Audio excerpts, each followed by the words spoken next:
Hello, my name is Rainer Hanekamp.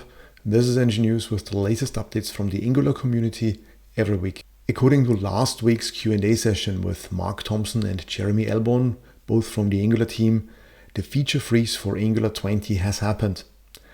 Unfortunately, signal forms didn't make it. That means that whenever our form data source is a signal, we still have to use the good old effect function to feed the data into the form group. Other than that, the Q&A session was quite intensive. Usually they do some kind of live coding, but this time it was 90 minutes straight Q&A. Here are the key main takeaways. Experimental and developer preview features can still be removed. When they're developer preview, they're pretty good and pretty solid, but they still can change, right? And so I will give the disclaimer here. Developer preview still can go away.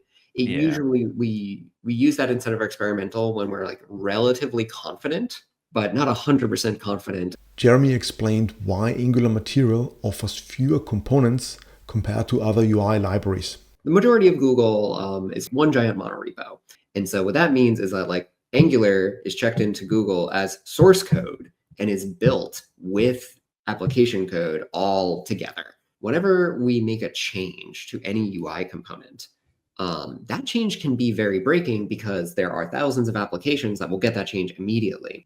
If we were to add a lot more components where every component increases our maintenance cost, and we just don't really have enough people on the team to cover the maintenance cost for 50 plus. Mark also hinted on a new section in the documentation with long-term implications. Next to that, Mark was very busy doing live streams.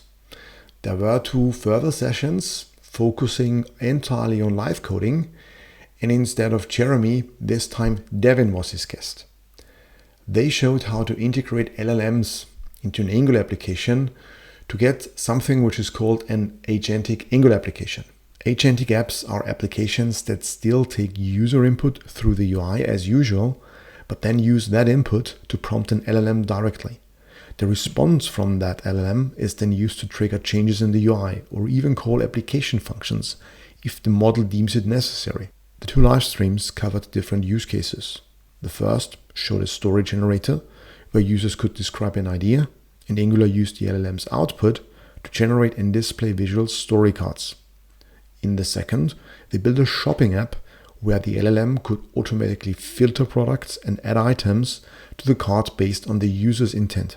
In other news, it looks like that Vitest is getting closer to officially supported by Angular. A PR for experimental integration landed and has already been merged. Dmitry Mechensky, also known as Decoded Frontend, published a video about memory leaks. Using DevTools, he showed how something as simple as an unsubscribed subscription, which holds reference to a component, can very easily lead to a memory leak. And that's it. I wish you a nice week. See you in the next episode.